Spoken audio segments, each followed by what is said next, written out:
Hi there. My name is Jenna and I'm 46 years old. A few years ago, I was a happily married woman with the happiest family in the world. And the 1 year, everything went downhill, and as the years passed, it only got worse. Only a few years ago, I finally took a stand for myself, and I'm in a much better place now. Let me start from the beginning. I met my ex-husband through some mutual friends.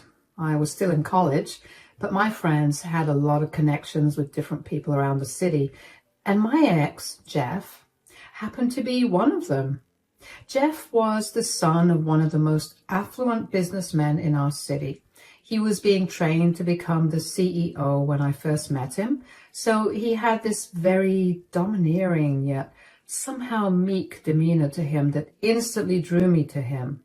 He seemed like he was trying his best to be someone with authority, and there was just something so endearing about it that I couldn't help but want to be around him a lot more. Anyway, we ended up going out on a few dates before we made our relationship official. We dated for around a year and a half before I fell pregnant.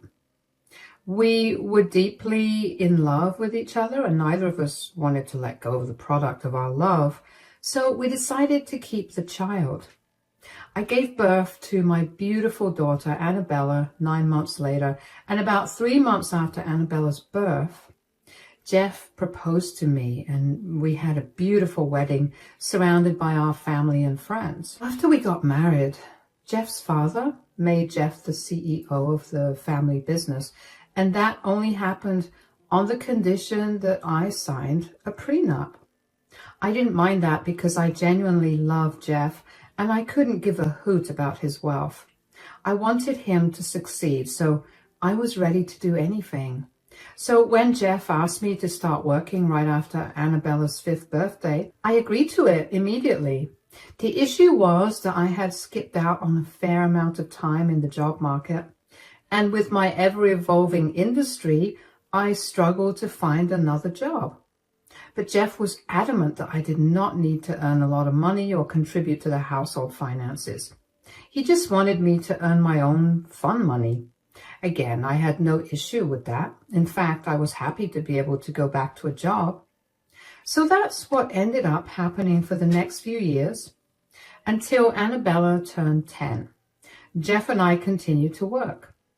Because we were both pretty busy, we barely had much time to spend with each other, but I never thought that was an issue. I mean, I made it a point to arrange some downtime for the both of us every weekend, but most of the time, Jeff was off at work or he was out with his friends. I didn't like it, but I figured that as long as Jeff was happy, I didn't mind him not spending as much time with me. Unfortunately, I should have taken that a little more seriously, because just a month after Annabella's 10th birthday, I caught Jeff in bed with another woman. Needless to say, I lost my mind. Jeff was the first man I had ever loved, and to see him break it so easily made me go crazy. All my years of frustration and anger towards Jeff came spilling out. It was ugly and very messy, but in the end, Jeff and I decided to end the relationship. I truly was a broken woman. I continued to live in the house with Annabella, but Jeff went to stay with his parents until the divorce was finalized. Every time Annabella asked me why her father was not home, I would break apart. I tried my best to be strong for her, but I could not even bring myself to process what had happened with Jeff. But things only got worse when I got a call from my attorney that Jeff was asking for full custody of Annabella, or he would fight me for it. That got me right out of my depressive funk. I felt anger like I'd never felt before. The day that my attorney called me was the day that Jeff was supposed to come over to spend time with Annabella. So when he got home, I rushed over to him to confront him about the custody of Annabella. "What are you doing with this divorce?" "What do you mean? Why are you trying to get full custody of Annabella? Are you seriously trying to take her away from me?" "Don't be silly, Jenna. I just think that Annabella will grow up much happier with me. And what makes you think that? Well, I have a lot more income than you do. She's going to struggle to have her basic needs met if she stays with you full time. Child support will only cover so much. She's my daughter too, Jeff. You can't separate us. Stop being so dramatic, Jenna. I'm not taking her away from you entirely. You'll get to see her every weekend. Do you think that's enough? I gave birth to her. I can't live apart from her. You'll learn to live with it. I can't believe you want full custody when you were the one that cheated on me. I told you I was sorry. I just fell out of love with you. I'm sorry that you found out the way you did, but I still want what's best for our daughter. So do I. I want what's best for her too, but I don't think seeing her once a week is what's best for her. Stop being so selfish. You and I both know that Annabella should have better financial stability, and staying with me is the way to make sure that she has that. I know I'm not being selfish. I know you well enough by now to know that you will plant seeds of hate in Annabella's heart. You make her hate me, and then I'll have no contact with her at all. You sound insane. I have better things to do other than ruining my daughter's relationship with her mother. If I promise you that I won't do something as silly and stupid as that, will you not fight this custody battle? I don't care about what you plan on doing, but I want to spend equal amounts of time with my daughter. You can't take that away from me. God, just think about what's best for Annabella for once. Why do you always have to get your way? Get my way? What are you talking about? You ripped this family apart because you couldn't contain your urges. This is the least I'm asking for. You're only doing more damage by trying to take Annabella away from me. You know what? I'm tired of you. If you want this to be amicable, let me know within the next 3 days, or I will make sure I win full custody of Annabella. You're a ruthless monster. Yeah, you can call me whatever you want, but that isn't going to change reality. I'm the better parent, and there's nothing you can do about it. I could not believe the sheer audacity that Jeff had to try to take my daughter from me when he was the one who broke the family apart. Jeff refused to talk to me without our lawyers present after that, so there was no way for me to try to talk to him privately. At every turn, it felt like Jeff was taking pride in being able to beat me at everything, and that only made me spiral further. I ended up losing my job, and I couldn't keep up with the lawyer fees. All of that only led to me losing custody of Annabella, but I was granted custody every weekend. I hated that I would only be able to see Annabella every weekend, but truthfully, I was glad that I managed to be able to see her at all. Jeff did not go easy on me, and he made sure to make me suffer during the entirety of the divorce proceedings. Once the divorce was finalized, I was flat broken. My parents sent me some money to get me my own place, and it was just enough to rent a small apartment. I managed to get a job as a waitress, and that was what kept me alive for a long time. I could not bring myself to try for jobs in my field again because I was really depressed and I could barely handle my waitressing job. I would not have been able to handle an even high-pressured job. So I made sure to work hard and earn as much money as I could so I could spoil Annabella to the best of my abilities. At first, for the first 2 years or so, Annabella and I remained close. She would hate to leave me and would always come over with the biggest smile on her face and a skip in her step. And then the changes began to settle in. Annabella became a lot more reserved. She began skipping her stays with me. At first, I thought that it was Jeff's doing, but he was adamant about not being involved. He told me that he had no interest in my relationship with Annabella, so he wasn't going to interfere in it. He told me that Annabella was free to do whatever she wanted, and if she wasn't coming over, it was because she didn't want to come over. I spoke to Annabella about this, but she told me that she was too busy with schoolwork and wanted the weekends for herself. I accepted her answer, even though it hurt me. I mean, What kid would not want to spend time with their mother? Still, I kept my door open to her, and every once in a while, Annabella would come over. She'd be in tears about something. I'd comfort her. She'd tell me how lucky she was to have me as a mother, and she'd stay in contact with me for about 2 weeks before going back to ignoring me. You'd think that every time she did that, I'd learn that it was all some game to her. But it hurt just as much as the first time, every time she did it. I would comfort her and bask in her praises of me. I would work harder to make sure that she was happy and doing better than she was at her dad's place. Don't get me wrong. I didn't do any of that because I wanted her to choose me over her father. I only did that because I wanted to see her happy. And if I had the faculties to make that happen, you best bet that I did that. Eventually, it got to a point where I hadn't seen Annabella in over 8 months. Every time I tried to get a hold of Annabella, she'd either decline my calls or give me some lame excuse for why she couldn't make it. I never stopped trying for even a second to get her to visit me.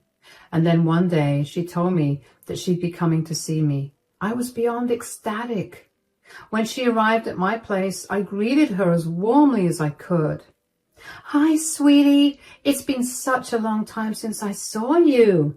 "Yeah, I guess. I'm so sorry that I haven't had the time to meet you as much. I've been really busy with work and my rent increased, so I've been pulling a lot more overtime to make up for it." "Why are you explaining yourself? It's whatever. I don't really care." "You seem upset with me.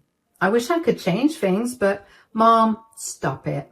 I'm not upset with you for not visiting me as much. I mean, to be fair, if I wanted to meet you, I would make more of an effort as well."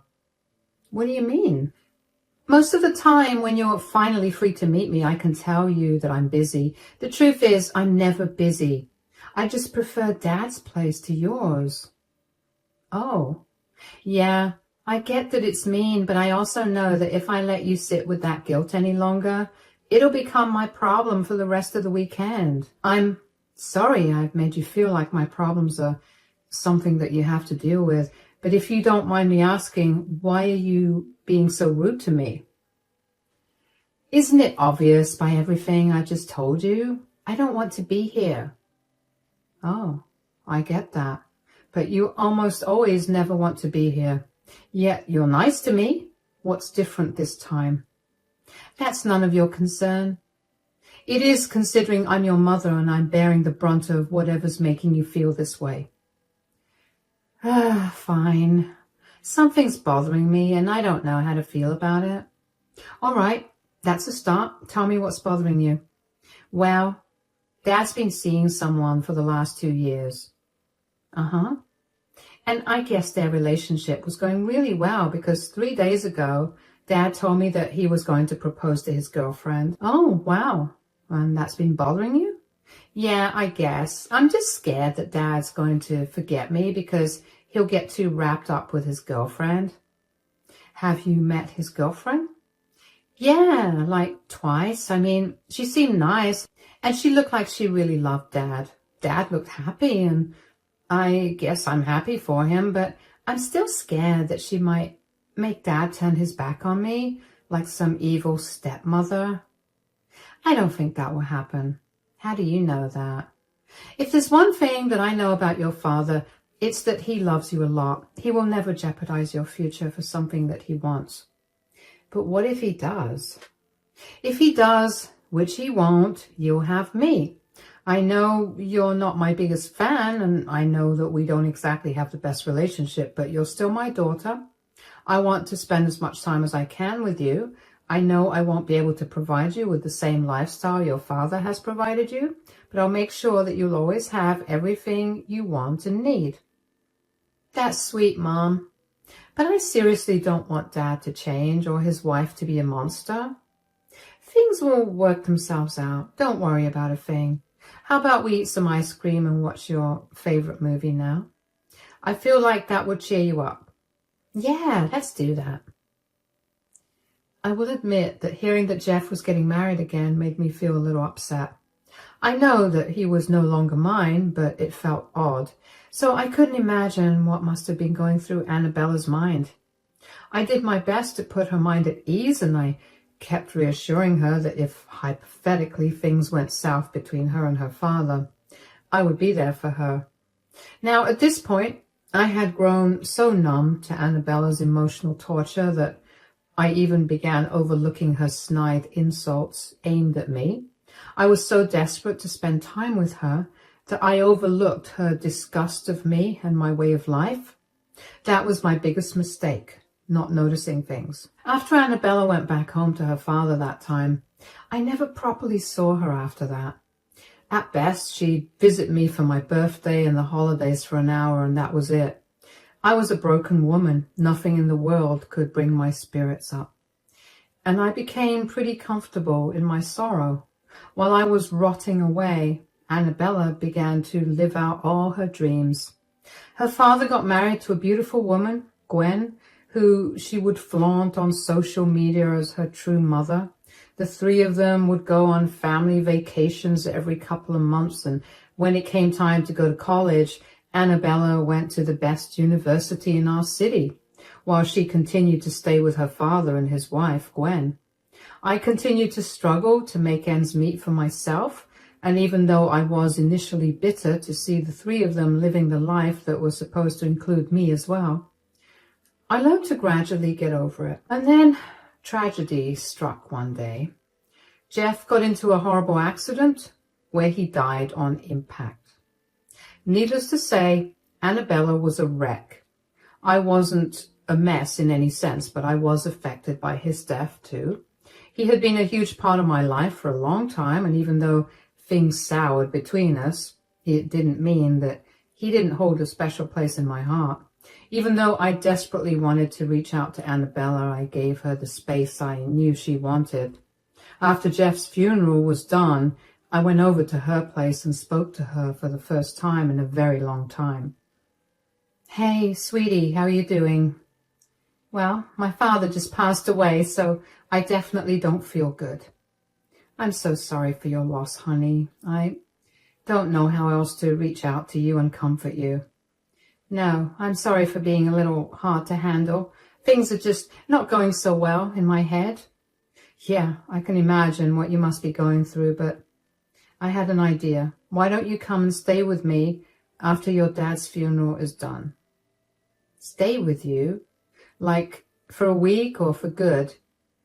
"For good, sweetie. I mean, I know you're all grown up now, but you'll still need a place to stay while you go to college, right? My place is a lot closer to your college, and you're my daughter, and I really want to spend time with you. You're going through something horrible, and I want to be there for you. I know that we haven't exactly been very close these last few years, but maybe we can fix that now." "Is that all Dad's death means to you? An opportunity to get close to me? Are you secretly happy that Dad died?" "Whoa. You're jumping through a lot of hoops to get to those conclusions. That's not true at all.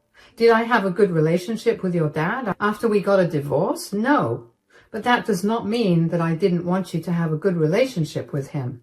I know that you're struggling right now, but there's no need for you to villainize me when I've been nothing but supportive of everything you've ever wanted.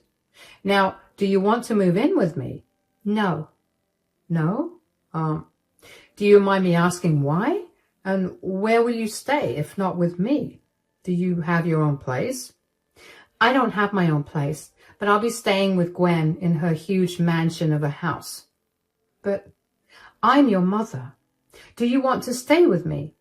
Living with a penniless waitress in a cramped apartment? I'll pass." "You can't be serious. You're not staying with your mother because you want to live in a mansion?" "Not just that. I need stability. Dad made sure that Gwen would take care of me when he died. She promised me that she would take care of me too. Living in her mansion is only a bonus. You're going to only bring me further down because you have no money, and you won't be able to provide for me in the way that Gwen would." "That's really upsetting to hear. I did not raise you to be so selfish and opportunistic. Are you even close to Gwen? Last I heard, you two barely know each other. Who cares if I know Gwen or not? She promised to take care of me, so that's all that matters. I don't want anything more to do with you. I only kept my relationship with you because Dad forced me to. I wanted nothing to do with a penniless beggar like you. I felt like I was living in poverty while I was with you for my weekend stays. And I never want to go back to that again. Wow. Okay. If that's how you really feel, then I can't do anything. I don't want you to force yourself to keep a relationship with me going, so we can part ways here. Since you really want to stay with Gwen, you can. But if things go south, I won't be able to help you out. Do you understand? Good riddance. I don't need you anyway. Annabella shoved me out of the house and then slammed the door in my face. I felt so shocked that I didn't even know how to react. I never anticipated Annabella to actually tell me what she really thought about me. I had only gone there to be there for her in her hard time, and instead, I got slapped with the biggest insult of all. Instead of feeling pitiful about my miserable life for the first time in forever, I felt an ungodly amount of rage coursing through my veins. I knew that grief made people act funny, but this was not acceptable.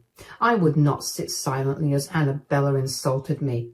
I didn't plan on doing anything to her, but I knew that if she ever came back to me for help, I would not help her no matter what her situation was. And just as I'd expected it, only a week after our conversation, Annabella showed up at my doorstep with an eviction notice in her hand. Annabella, what are you doing here? I got evicted. What? Are you serious?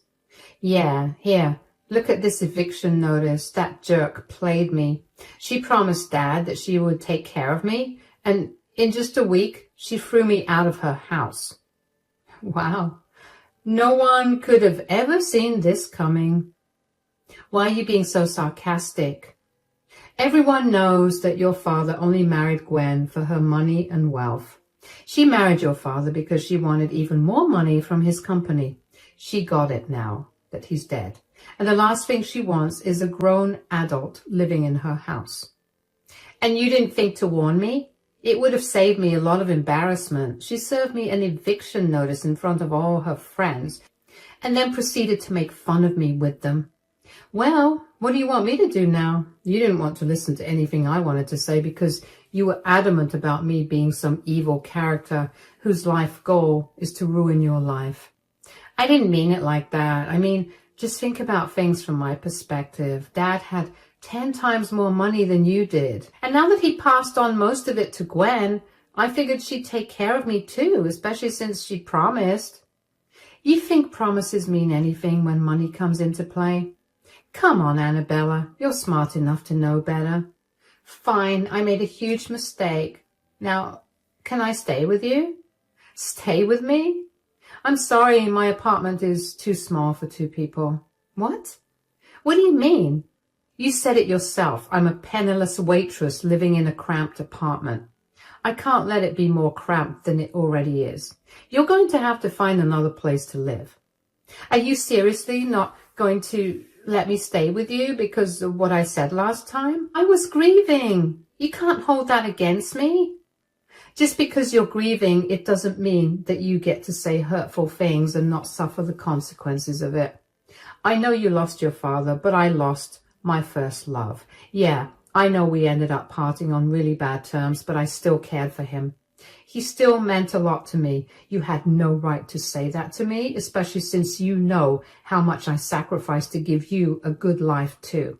You disrespected and belittled me, so I don't see any reason for me to let you stay here. But I'm your daughter. You can't just leave me hanging like this. And I'm your mother. Yet you still had no problem dismissing me in favor of a woman you barely knew. You need to learn that actions have consequences. I didn't even do anything. You said enough. You told me how you really feel. I don't want anything more to do with you. What do I do? Where do I stay? Figure it out. You're smarter and richer than me, so you'll work something out. Bye, Annabella. It hurt me beyond words to tell Annabella to figure her life out on her own, but I had reached my breaking point with our last conversation. Annabella had always done this. She would use me for the little time that she needed me, and as soon as she got back on her dad's good side, she'd leave me again. Yes, I know that she was only a child at that time, but I was also struggling. I never did anything to hurt her or stop her from doing the things she wanted. I made sure to do everything I could to make her happy. And if that meant spending my entire paycheck to give her one thing, I'd do that. Of course, I never made it seem like she was lucky to have her basic needs met by her mother, but she knew firsthand how hard I had been working to provide for her. She saw how much I loved her and how much I longed to spend time with her. And still, she'd choose to hurt me over and over again. I knew that if I gave Annabella a place in my home for even a few days, she would manage to convince me to let her stay with me until she found someone else to run off with and hurt me again. I was tired of constantly living on the edge. All I wanted was to provide my daughter with all the love and affection that I could give. But she would constantly stamp out all my efforts and laugh in my face. That takes a huge toll on me. And yeah, I knew that I was only kicking her when she was down, but what was a penniless waitress like me supposed to do? In the days that followed, Annabella managed to find a place to stay with her friends. She had quite a bit of money from her father's inheritance, so she was able to get herself an apartment. But it would take a few months until she could move in. She couch surfed during those months, but she made sure to text me every day about how much of a disappointment I was to her as a mother. It hurt like crazy to read those messages, but I learned to ignore them. I knew I was doing what was best for her at the end of the day. She needed to learn that her actions have consequences, and if that lesson has to come through me, then so be it. Annabella eventually moved into her own place and found a good job to support herself.